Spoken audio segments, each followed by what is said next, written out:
The Birth Circle podcast features experts in all the nuanced areas of pregnancy, birth, and postpartum with the aim of helping women make the choices that will keep them safe, healthy, and empowered. We respect all birth choices and believe in supporting informed consent and evidence-based practices. Nothing said on this podcast should be taken as medical advice. You should always seek the advice of a competent professional for your care. Welcome to the Birth Circle podcast.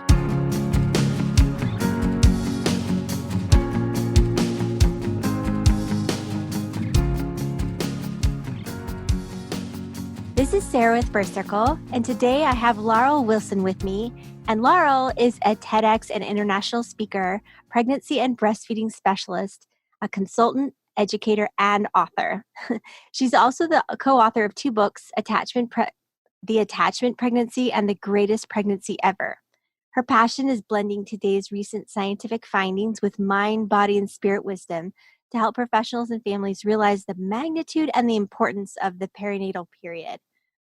Spending 17 years as executive director for lactation programs for the Childbirth and Postpartum Professionals Association, formed the foundation of her inquiry into the science of human milk.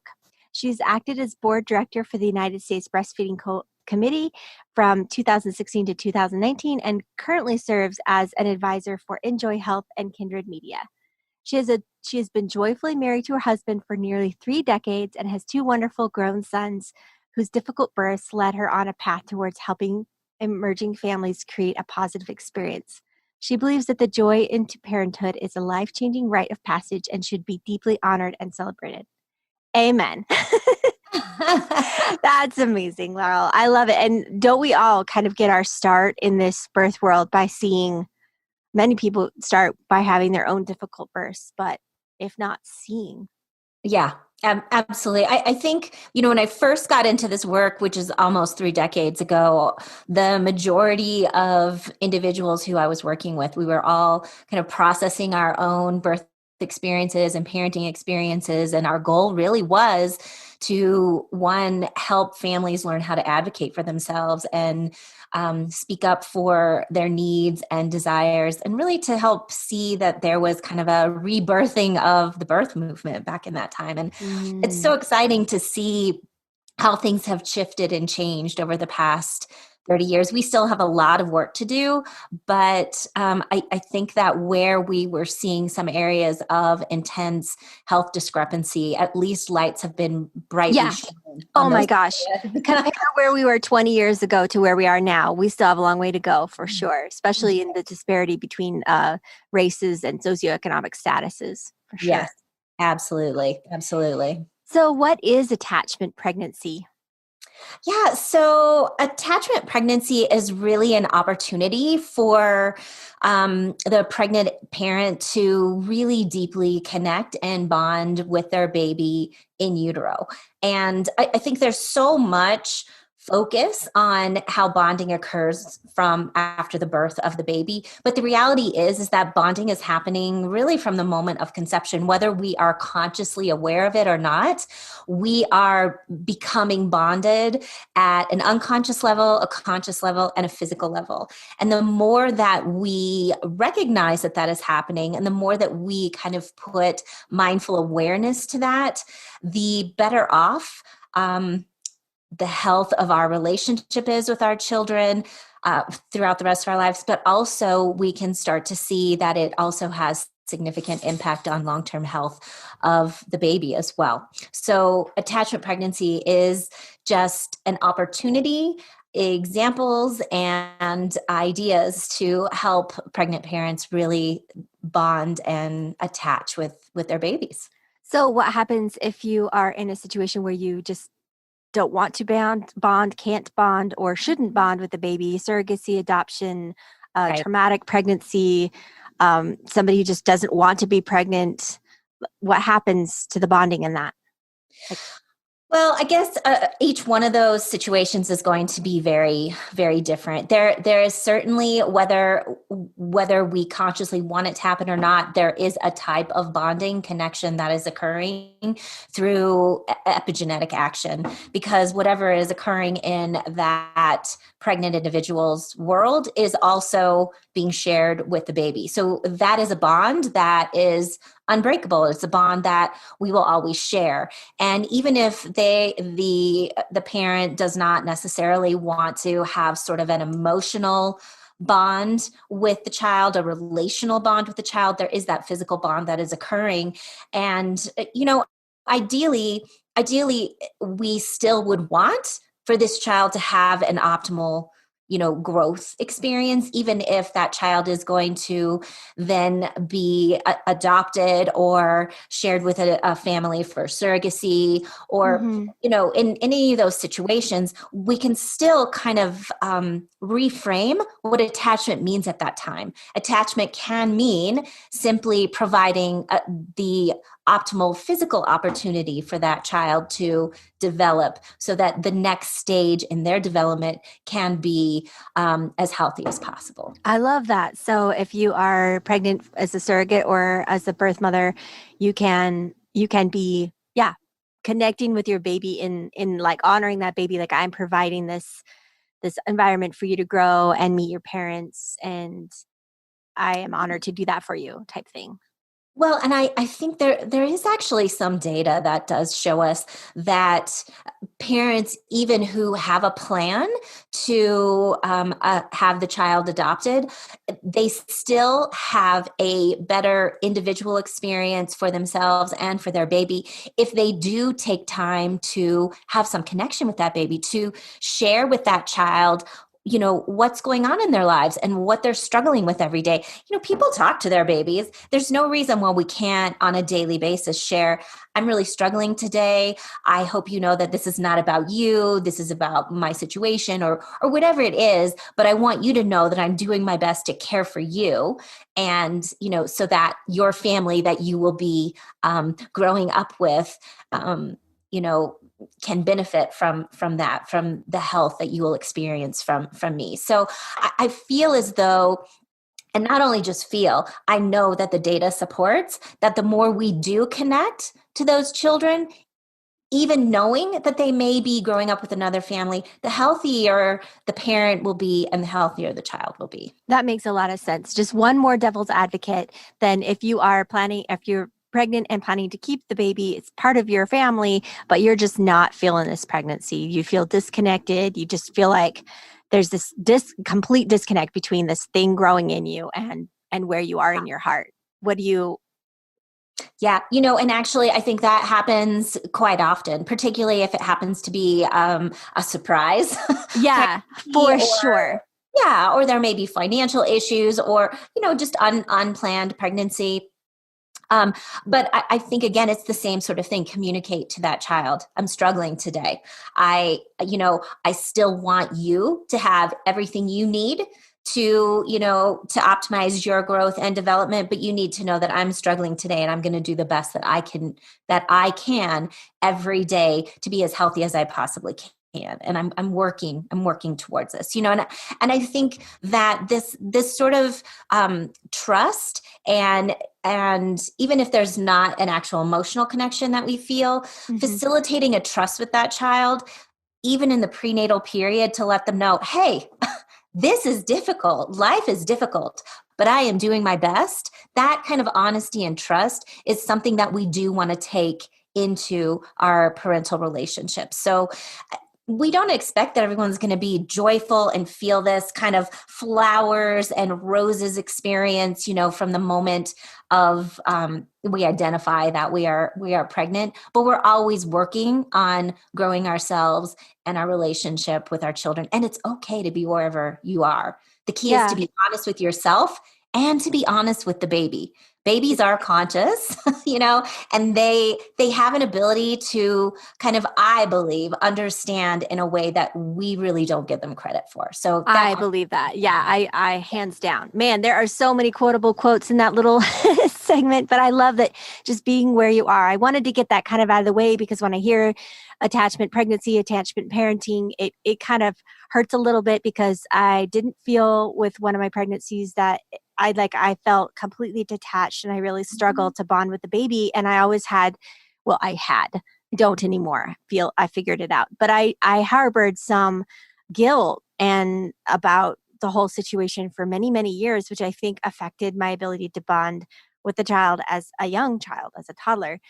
Mm-hmm. And I feel like a discussion like this would have really put my mind to ease, that it's okay. Like you said, it's okay to be wherever you are. Yes, Okay. it is okay. And it's okay for us to, there are going to be days, even once the child arrives, where we're just like, Take this, it back. I'm feeling pretty bonded Never today. mind. I don't want to just go hide in my bedroom. Those days are okay. Quote, I'm not feeling very bonded today. And it's your fault. Go to sleep. I love it. Okay, so now we're going to talk about all of the ways you can bond and all. So what is conscious agreement and conscious attachment? Yeah. So one of the things that my writing partner and I kind of discovered in our work as doulas and, breast and chest feeding supporters and just kind of family support individuals was that we talked a lot to families about informed consent. And but what informed consent is not really what we wanted for an individual. Informed consent is providing someone a document of all of the potential risks of something that may happen, and you sign it whether you agree or not. And what we realized was really lacking for a lot of families is that they weren't taking the time to not only consider all the pros and cons of everything kind of that goes on within your daily world, but that we weren't actually connecting what those things felt like for us and what our intuition was really guiding us towards. And so the idea of conscious agreement is really to help you get in touch with how you're feeling and make the best decisions for you and your baby in every moment possible. And it's a really, really simple process, which we called, conscious agreement. And the steps to that process, there's 4 steps. The first one is to separate yourself from external influences. And this is really important because when we make a really important decision about anything, right, we tend to take in input from everything that is around us as opposed to tuning in. So, for example, even when we're thinking about what we're going to eat, right? And that's a big part of developing a healthy attachment pregnancy is consciously choosing the foods that we're putting into our body. But if we just sit down at a table with a group of people, we tend to eat not necessarily what our body wants or what our baby wants or what's the healthiest option for us. We're just going to kind of follow what everyone else is doing because we do it in an unconscious manner. So if we would separate, if you first, take a moment to breathe, maybe if you're going to lunch with friends, I know we're in a pandemic, but, back in the day, if you were going to lunch with friends, maybe sit and breathe for a few moments and think about, what is it that I really want to nourish myself with, but do it away from others. So you're not being influenced by, others' thoughts. The second step is to just get quiet and pause. So now you've separated yourself, even if it's just walking to another room, or sometimes it is just closing your eyes if you cannot remove yourself. But get quiet and take a pause. Take a few breaths, center yourself, and then listen in. Listen into what your body's telling you. And the reality is you can listen into what your baby's telling you. If you just ask your baby, what in this moment do you want me to eat? Or what Pickles. In this moment do you need? Yeah. It might Pickles be and ice cream. Yeah, it might be. Or it might be a Big Mac. And then you realize I didn't actually need a Big Mac, but I thought I did. Well, but that's the thing. Sometimes we do need those things because in reality, sometimes we do need the comfort hormones that are released when we eat foods that may not necessarily be great for us, but those hormones may be what our body and our baby needs. So, there's no judgment in conscious agreement. It's just tuning in.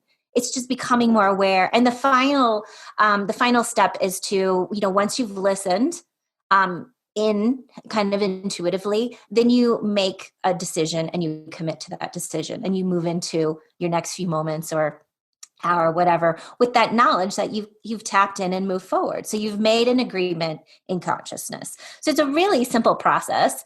And it's actually something that really has helped to guide me in my own parenting. I noticed that when I was a very young parent, I did a lot of my parenting unconsciously.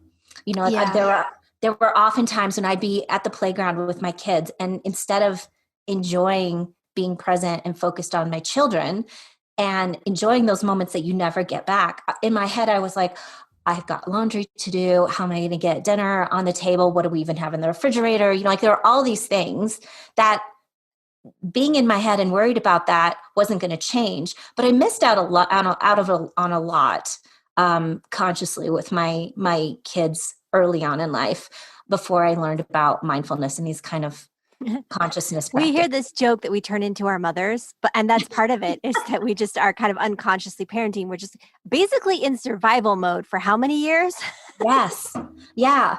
But it's really I keep telling my baby, I'm like, you're so lucky. She's like, she's all offended because the big kids always get to the front and they get all these privileges. And I'm like, but baby, you're so lucky because I didn't mess you up. It's like pancakes. The first one is kind of dicey. And she's not buying it, but but it's true. Like I parent her completely differently than I did the first two because I am more conscious. Absolutely. And we learn new tools, like the first and the second one, they kind of get so much more of our focus because we're freaked out all the time. Yeah. And, and so they have that benefit. I know. I was like, down the road, we have a lot more knowledge to apply. Yeah. And then what's conscious attachment then? So a conscious attachment is simply using that concept of conscious agreement to connect with your baby. So the steps are exactly the same, step 1, 2, 3, and 4, only when you are tuning in, you are literally tuning into your baby. You're taking a moment to close your eyes, imagine the stage of development that your baby's in, imagine how your baby looks, and talk to your baby during that point. And then the listening is really a two-way listen. You are listening to what you interpret your baby to be telling you, and you are sharing what you feel with your baby. So it's kind of this two-way listening conversation, and then you choose and commit. And the commitment in conscious attachment is that you are committing not only to yourself to make the best decision, but you're committing to your baby. So it's kind of this daily, hourly, monthly experience of consciously listening to your baby and making decisions based on, your agreement together. Very, very cool. So what are some of the specific things that we can follow during each different trimester to help that attachment develop? Yeah. So like first trimester, you're throwing up over the throne and you're like, this is not what I signed up for, you dumb little parasite. Well, we broke it down really into what we call the BOND, the bond. So the first section is being, so that's the B, in the beginning. And so that very early time, and that is from, even if you're planning preconception. So this could be preconception through the first early days when you have kind of discovered that you are harboring this new little being inside. But that first step is to really start to become more mindful, start to connect with your breath, but it's also, and to learn how to do conscious agreement and conscious attachment. But the other big thing is really starting to build your support system, because particularly right now, like this world that we are all experiencing in this pandemic, I think for most of us, we feel like we've lost our support systems. Yeah. And so that becomes a really important thing in that very, very early period is, who are the people in your life who are supportive? Who are the people who may be toxic? Who are the people who can help me in A, B, C, and D? Identify those people. And we actually have some activities for people to determine, are these people I want in my daily life? Maybe to, see them weekly or monthly, or are these people who I really need to kind of keep on the fringe of my life due to the toxicity? So that's kind of the first stage. The O is the next stage, and the O is what we call observing.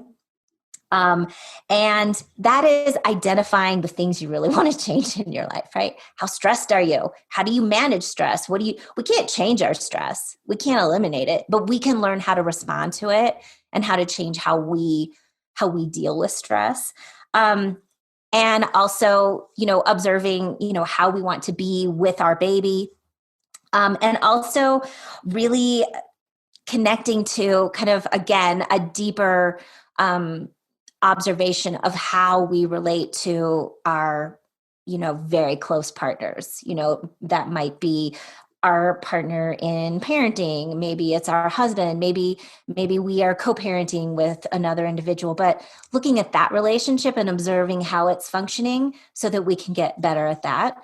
Because here's the other thing that we now know is that babies not only have a relationship with their pregnant parent, they have a relationship to the people mama has a relationship with, right? Because we know there are these things called molecules of emotion. Every time you have a thought or feeling, you release molecules of emotion. And Candace Pert termed those as molecules of emotion. They're just neuropeptides, and they float through our blood supply. And when you're pregnant, the placenta sees them, takes those molecules of emotion, manufactures its own, and sends them to the baby. So the baby is actually experiencing the emotional content of mom. And as soon as babies can hear in utero, which is, by the end of the first trimester, babies are inputting, getting these molecules of emotion at the same time that they're hearing conversations, and they're interpreting what the relationship is between these sounds, these voices, and these emotions. So babies clearly know who their parent gets along with, who they don't, who stresses them out at birth. So it's this is the time, that first trimester is that time to start looking at, the deeper, to take a deeper dive into those relationships. How am I interacting with my primary partner? How am I interacting with the people who support me? Because I want this baby to have the best relationship possible, right? I love that, because we always say, be mindful and tune in, and there's hormones at birth, but we never have that connection. And you're saying that actually how we're feeling, we can affect the hormones that are being produced in our body that chemically signal to the baby. So being mindful is actually a physical chemical signal to the baby. It is. And some parents get a little freaked out at this point. They think, okay. Oh no. I've been having a pretty bad couple of weeks. I've not been having the most positive emotions, that I would really want to during pregnancy. That's okay. I screwed up my baby. I ruined everything. We actually want babies during pregnancy to experience the whole rainbow of emotions, from anger and, even apathy to joy and excitement and, connection. We want them, to experience all of that, because that creates what we call emotional intelligence in a baby. That opportunity to experience all levels of emotion, their hindbrain learns how to interpret them and respond to them. What we don't want for a baby is to be in those chronic states of stress and those lower emotional states. One, because it changes the parent's heart rate, which affect the baby's heart development and the hindbrain of the development of the baby. But also, it's just not a healthy place. Yeah. Well, and it's good to have variation in the environment. It's good to have challenges, but just long-term trauma, long-term bad is, long-term stress, that's damaging. But having a one night fight with your partner but then the next day reconciling, that's not going to ruin your baby, right? No. And it also, those short-term stressors actually teach stress hardiness to a baby. Right. So we want babies to have those experience of stress and what we sometimes term as, lower regulatory emotions. I don't want to call them negative, because everyone. I know. I was going to say they're normal. Yeah, they're normal. They're just lower regulation. But that then gets released. That's a normal and healthy pattern for babies to experience. Yeah. So you mentioned the word epigenetic before, and it's not a super common word. It's kind of trendy, trending right now. People are starting to hear it. But what does that mean? And how does what you're saying relate to epigenetic with genes and stuff like that? So it's everything. First of all, what is epigenetics? Yeah, sure. So epi literally means above or outside, and genetics is just your DNA. So the study of epigenetics is how many things in our environment are interacting with our body via protein synthesis, which tell our genes to either activate or inactivate, or kind of a variety in between. So things that do this interact with our DNA in that way are things like our nutrition, our stress levels, our emotional states, toxins, even things like the amount of sunshine that we are exposed to on a daily basis. All of these things are interacting with your body through proteins and cause certain genes to activate and inactivate. And so during pregnancy, this epigenetic period, the most important, like you mentioned before we even got on this call, like my tagline is about the first 1,000 days, supporting families, to optimize their experience in the first 1,000 days of life. And that's because this is the most critical period of development for a baby's activation of their genes, when we can really activate the healthiest opportunity for our babies. And that's from the moment of conception through the first 1,000 days of life. And that's because every organ system is developing, our brain is developing, our hindbrain, where our emotional hub is, all of these things are activating and or inactivating, depending on, how the gene works. So the input that a baby is receiving from its parent, from its mama in the prenatal environment, and through its very first foods in those first few months of life or few years of life, are really, really critical to long-term health. So that's why you should definitely put Pepsi in your baby's bottle. Oh, absolutely. Yes, absolutely. Okay, so all the ways you can screw up your baby. Just kidding. No, but that makes a lot of sense.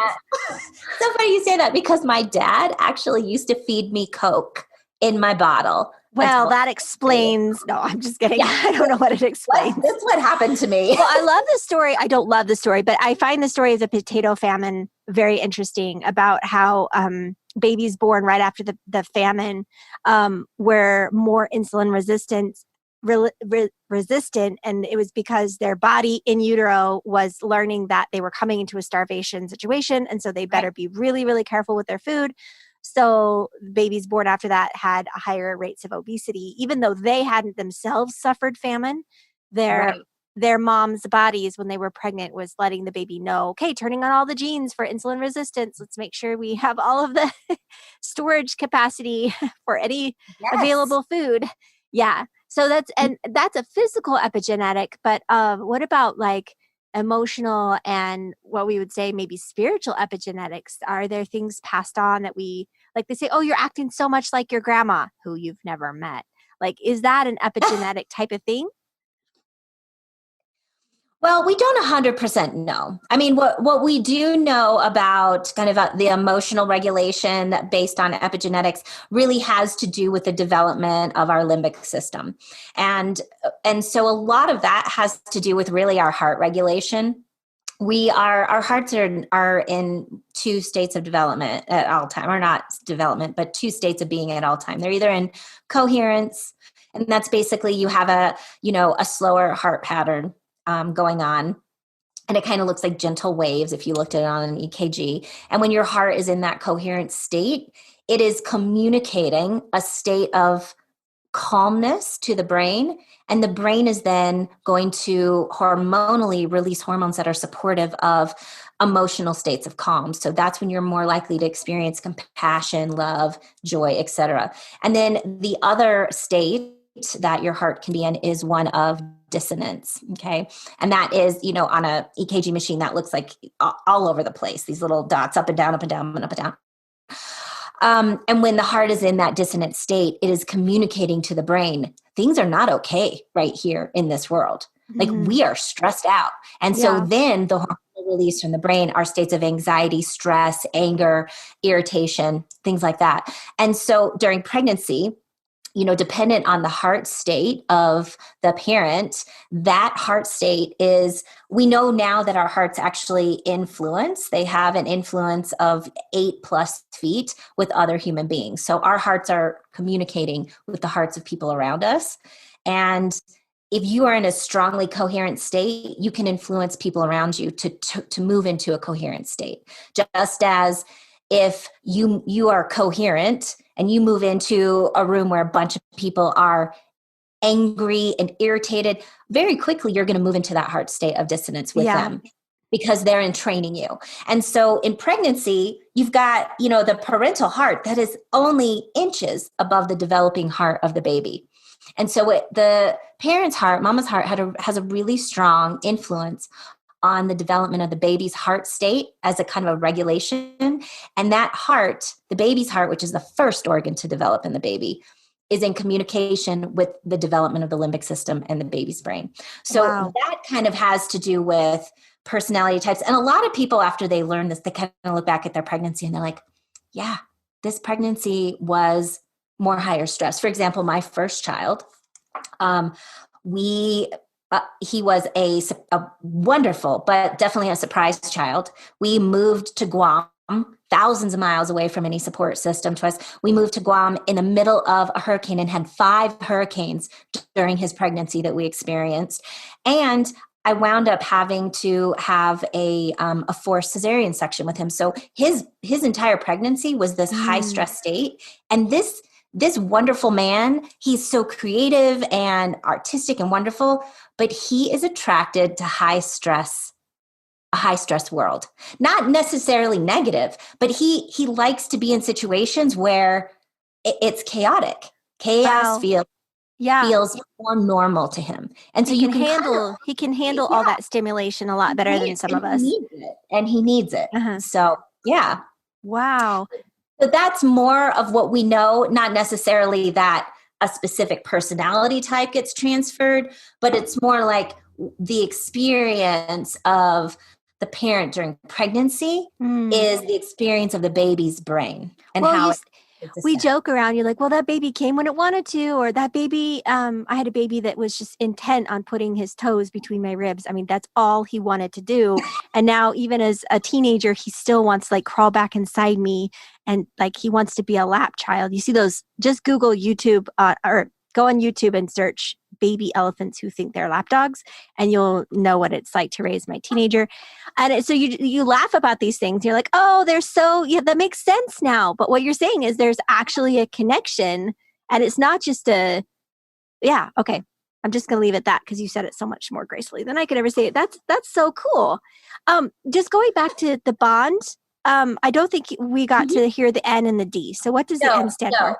Yeah, so the end is second trimester, and that's all. N is nourishing. So it's all about the nourishment that we provide to ourselves in terms of what types of food are we putting into our body. Foods have huge epigenetic action, and the actual building blocks of the baby are based on the foods that, the parent is taking in during pregnancy. So they're actually quite important, not only to the baby's development, but to what happens to them based on disease activation for later on in life. So we talk a lot about nourishment, bonding with our partner, because that is another nourishing activity, and, if a pregnant parent doesn't necessarily have a supportive partner, there are ways to, create this bond kind of just with yourself and your baby. And then the fourth one is the D. Okay. And that is our last trimester. That's all about decisions. So this is a period where we want to make really healthy decisions for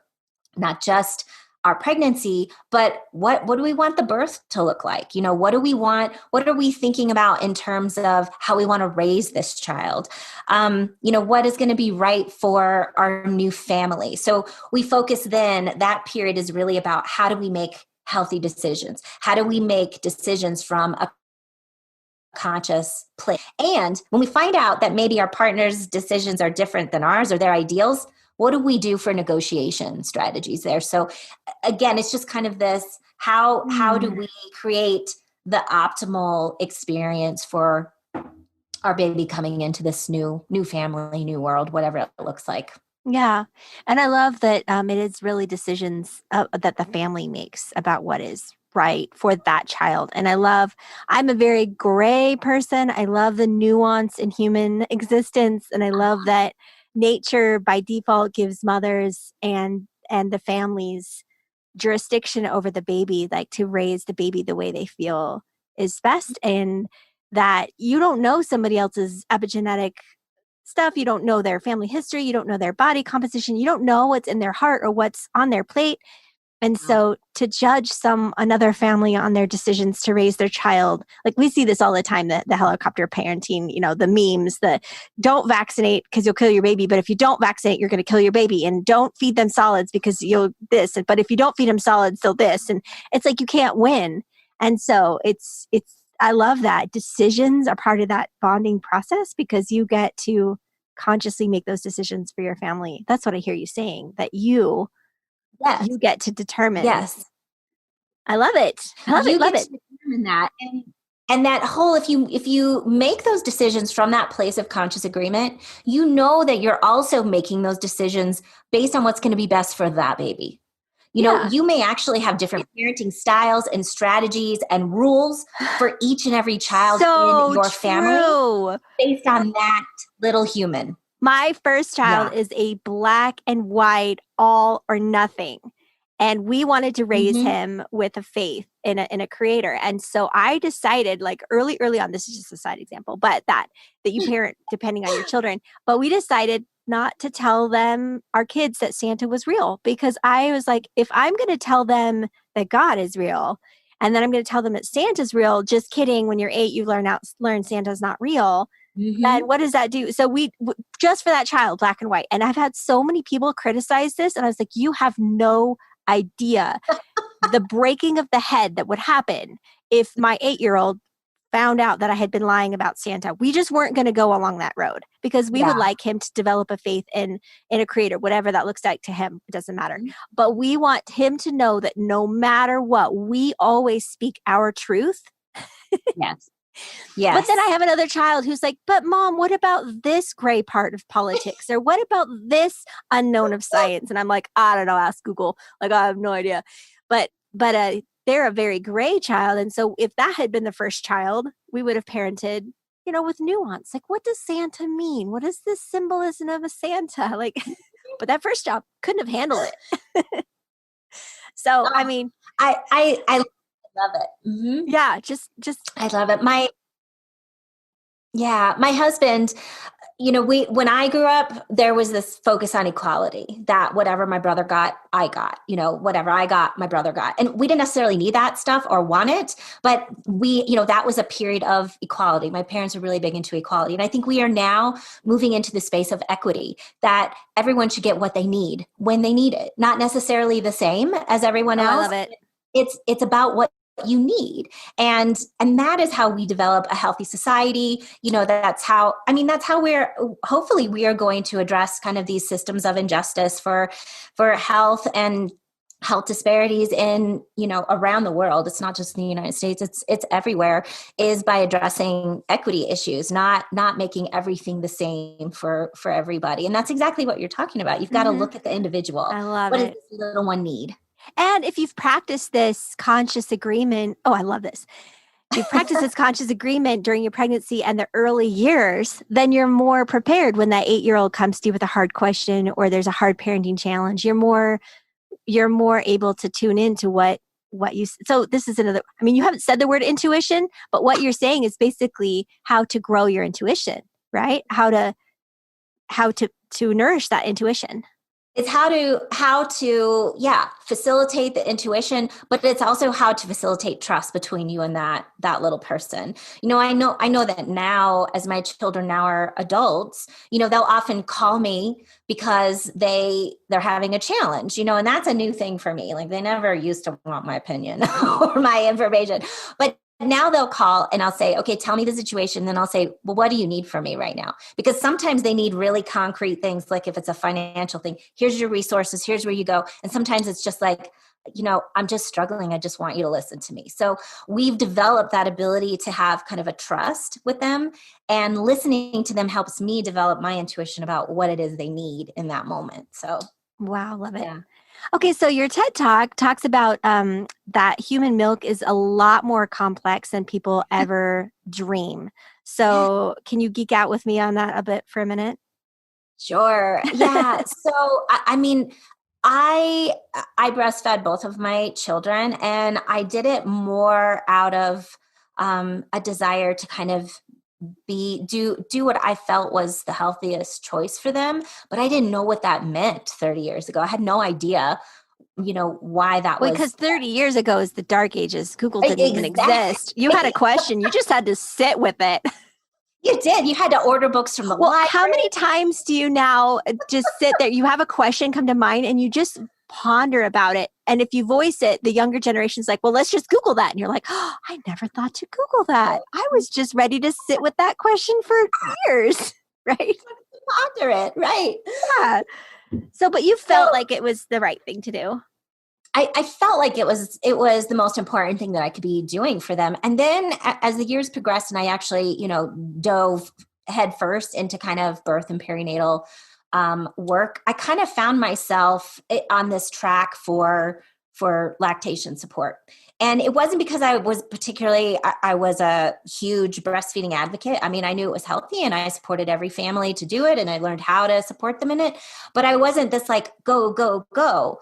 But as I stepped down that path and as I started to learn about all the components in human milk and how they have not only that each component in there has a specific reason to be there, it led me down this, this hole of intrigue. And now I'm in love with human milk for so many reasons. But one of the things that I've discovered over the past 10 years, I've really been looking at kind of the epigenetic action of human milk. And we now know that human milk activates so many genes in the baby's body. It is providing stem cells that actually wind up in the baby's organ systems for life. It is providing genetic information that is unique to humans and potentially unique to our genetic line. And it is providing immune factors that are also, again, unique to that family's situation. The immune factors shift and change based on who we come in contact with, where we are in the world, what kind of foods we're eating. It is a customized medicine for each and every baby. And as I started to really put that together, I started to look at what that meant to us evolutionary, like in evolutionary terms. And what we're now starting to discover is that when human babies don't receive human milk, when they receive the milk from another animal or plant, it has very different genetic outcomes. And we have seen this. We have seen, you can actually just look at images of people over the past 80 years and see how, like in the United States, as we started to utilize bovine milk as the primary food for babies, we started to see our musculature change, our bone structures change, our height change when you just kind of look at that, because we are now being fed on genetic information for a totally different animal than humans. Ouch. And so it makes changes for us on an evolutionary scale, a microevolutionary scale, but an evolutionary scale. And the other thing we now know is how important our microbiome is. And our microbiome is all of our microbes and fungi and viruses that live on and within us. And in fact, they're about 60% of our the genetic makeup of a human. By the time you're adult, you're only about 40% human genetic information, and the rest of it's just bugs. Yeah, you're just kind of like all this stuff. And so how and what you get seeded with in your, from conception through your first 1,000 days really changes how we develop. It changes which hormones we release. It can potentially, there's some study on this, even change who we are attracted to, right? We now believe that our microbiome actually plays a role in pheromones. So your pheromones help you become attracted to other people. So, there are all of these things that human milk now play a role in, including maybe who we fall in love with. Wow. Okay. All right. I'm just building a rebuttal here. So what do you say though to the saying that is best, that if you can't breastfeed, don't stress. Your baby formula is fine and your baby's going to be fine and you're going to be fine. Just feed the baby. You're saying breast milk. And I actually agree with you. But in the old days, a baby would die if mama died because there was no milk unless there was a wet nurse or they would adopt the baby to a family with a mom lactating. Baby would die. So I see formula as a huge grace, a huge grace for the human race. So what about babies that cannot be fed from the breast? Like, are they then doomed to all sorts of epigenetic plights? Are there like what? So fix it. Yeah. So I agree with you that I'm so grateful that we do have an option of a really safe secondary. Actually, it's not a secondary. It's probably a quadrary option. But the thing is that our society doesn't really fully recognize how important human milk is yet. And once we do, we are going to see other options. For example, community milk sharing. Oh, yeah. Milk banks are exploding. Mm-hmm. Yeah, exactly. Community milk sharing should be on the table for every discussion of, okay, you, for whatever reason, you're not able to fully support this baby nutritionally on your own milk. Here's the next option: community milk and or donor milk. Donor milk isn't really going to be available for most people unless they have a really good insurance. Insurance, or a baby who's in the NICU or some other thing like that. But and then fourth in line, then we have all of this science around blood donation because we all know that donating blood saves lives. But around milk donation, it's still kind of like, ooh, it's like we're like 50 years behind. We're still There's still so many hurdles to jump to donate milk. It should be as easy as pumping and giving it to a facility that makes sure it's safe and then distributing it like they do for blood. Right. So, I mean, if we got serious and we really looked at the data, and we really embraced this, it wouldn't be this question of, oh, well, fed is best, right? It would be this question of, what is the next healthiest option for babies? Human milk. How do we get any baby who cannot access their parents' human milk? How would we do that? There are ways. It's just that infant formula companies have literally billions of dollars to market to families to encourage them to believe that artificial milk is not only safe, but sometimes they convince families that it's actually safer. And there's a whole group that feels like, well, that breastfeeding is gross. It's a bodily fluid. Why would you want to feed your baby a bodily fluid when you can feed it this beautifully scientifically formulated mix? I mean, marketing's amazing. Amazing. Milk is a bodily fluid from another animal. So, I mean, it's all in how we contextualize this. I am not anti-infant formula at all. No, I'm not either. And I'm very grateful for it. And, and I'm glad that we have safe options for that. What I am against is the unethical marketing of infant formula to families. I am against the essentially the infant formula lobbyists that have taken control of some of our political realms. I'm against those kind of behaviors, so that families don't really have the best options. We should be employing better options for families so that they can make educated decisions and do what feels best for them. And I am all for, I actually don't love these, what we're now calling breastfeeding support groups.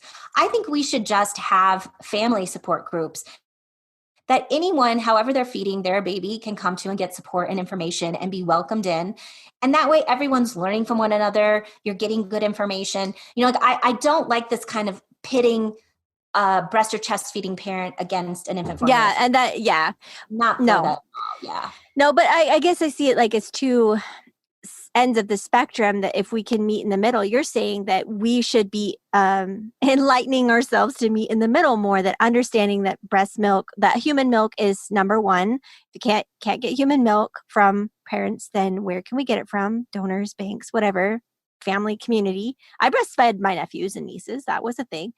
And it's much easier to have auntie babysit and not have to prep a bottle. Yeah, that, and then if that's not available, formula is a wonderful, thank goodness for formula, but to put the emphasis on finding human milk first over a scientific option. And again, if that feels right for the parent after they know how important it is. If we don't educate families really on how the differences between artificial milk and human milk in terms of our epigenome, our microbiome, our immune system. If parents don't know, then it changes how we perceive our options. Yeah. So what about people say, well, I couldn't breastfeed, but at least they got a week of colostrum. What do you say?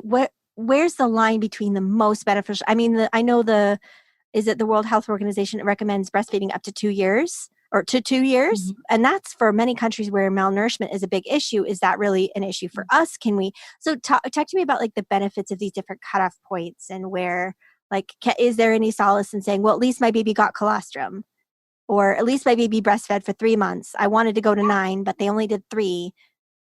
And I celebrate that for every person. And the reality is every individual's situation is very different. And it is sometimes a total impossibility for families to fully breastfeed. There is just not the support. They are in financial situations or work situations that make it impossible, maybe a family situation. And so whatever feeding looks like for their family, we want to support them to have optimal support, whatever that looks like. However, and not however, because that sounds like a but. It's not a but. I don't want to go into the kind of but realm. But what I want to say is that okay, I'm losing track of where I'm going here. What are we talking about? I'm sorry. You're so funny. Oh my goodness. I love talking to you. So yeah, we want to support parents, but the stages of milk, how much milk they get. Okay. Oh, there we go. So here's what I tell to parents. They say, well, my baby at least got colostrum. I say, that's fantastic. Here are all the things that your baby got as a result of getting colostrum. Or if they say, I did the very first feeding of human milk, in the hospital, and then I infant formula, I'm like, that is amazing. Here are all the things that your baby got from getting that one feeding of colostrum. That's what you're saying, is that there is benefit at every stage. Every day is a good day to receive human milk. Even if you're, you are bottle or infant formula feeding and human milk feeding. Every drop of human milk is positive and beneficial. But we do know that there are what we call critical developmental periods.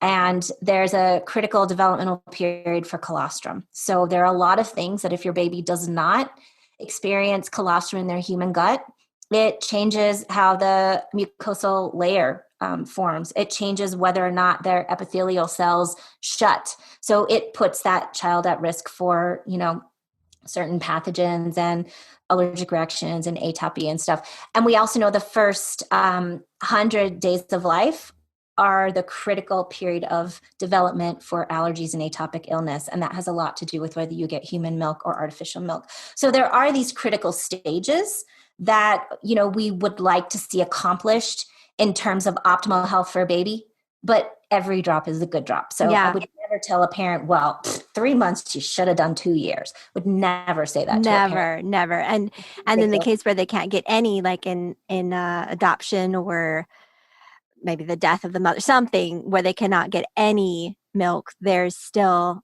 other ways that you can enhance the baby's gut and help, raise this baby healthy, right? Yes. And that is another example. For example, adoption. Many parents don't even know that they can lactate. I know. Really quick. We are over time, but you were way too fun to talk to.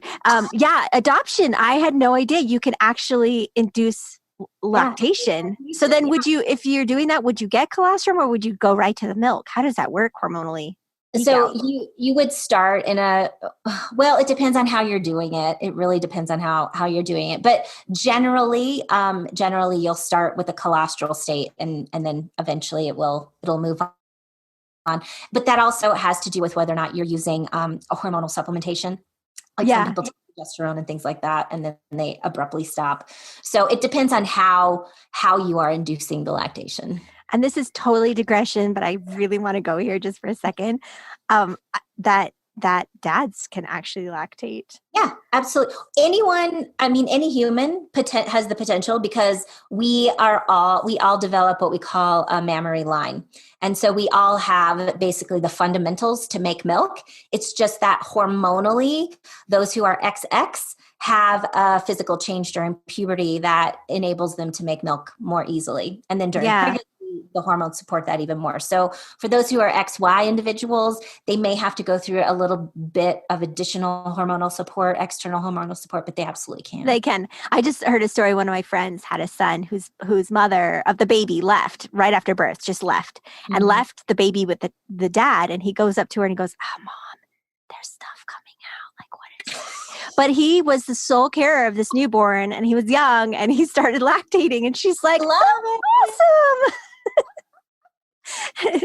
Great book. It's called Fresh Milk, and it's quite old by now, but it's this woman who just interviewed individuals around the world and their feeding experience around the breast. And there's this one story of this dad whose wife was, I think she was undergoing cancer or something. And so every day when his wife went into the hospital, he had to sit with the baby in the car, and the baby was a newborn. And so it would start attaching and latching on, and it wasn't getting milk, but it was getting comfort from I love the dad. that too. Mm-hmm. And he said this one time he was sitting there breastfeeding his baby, and he looks up and there are all of these tourists who are taking pictures of him breastfeeding his little baby. And he was like, "Oh my God. Yes, I need to tell my wife that I've been breastfeeding our child." Yeah, I need to be on the internet now. And you brought up another point that even if there's no milk, there is so much comfort and bonding that happens for the baby and for the person who's chest feeding. I love it. I love it. And that's when I love the term chest feeding. I still think by far most people that breastfeed are identify as a woman, but I love the concept of chest feeding because it allows for so much more nuance and yes. Yeah, I love it. Oh my goodness. Okay, so one last thing. Okay. What's the biggest thing about lactation or breastfeeding that you wish everybody in the world knew that we haven't already pummeled them with in this episode? Oh goodness. The one thing that I wish they all knew. I think for me is that human milk causes a microevolutionary change in your baby, and it's supporting your baby to have really to shift and change its health to protect the next generation as well. So I think that's, for me, that's kind of where my focus is right now, is really on how every generation we're really sharing our genetic information through the epigenome based on how we live and how we experience our lives in each and every generation. And so breastfeeding is kind of this micro evolutionary event that will influence the health of the next generation on. I love it. I know one time on my birthday, I told my baby boomer mother, I said, "Mom, thank you so much for birthing me out of your vagina and making the sacrifice to breastfeed me." And she looked at me and I was like, "No, really, Mom. Thank you. Thank you." Because it was a sacrifice, And she's like, she didn't know what to make do with it. But I told the universe I was grateful. So I get credit for the gratitude, even if she thinks I'm weird. So lovely. That's so lovely. Thank you so much. So how do people find all the things that you've done and making? So my website is motherjourney.com, and my social media handles are Mother Journey Laurel Wilson. So you can find me on various social media at Mother Journey Laurel Wilson. So you can find me there. And you can also Google your TED Talk. What would they Google to find you? Laurel Wilson TEDx? Laurel Wilson TEDx or Laurel Wilson Human Milk. That it'll come up. There we go. Very cool. And then as always, if you have any questions about this episode or want me to reach out to Laurel on your behalf, you can contact me at media@birthcircle.com. And thank you so much, Laurel. This has been absolutely divine. So fun.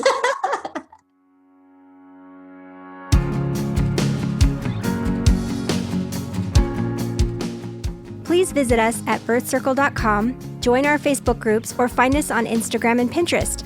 We hope you'll use our resources to support your birthing experience.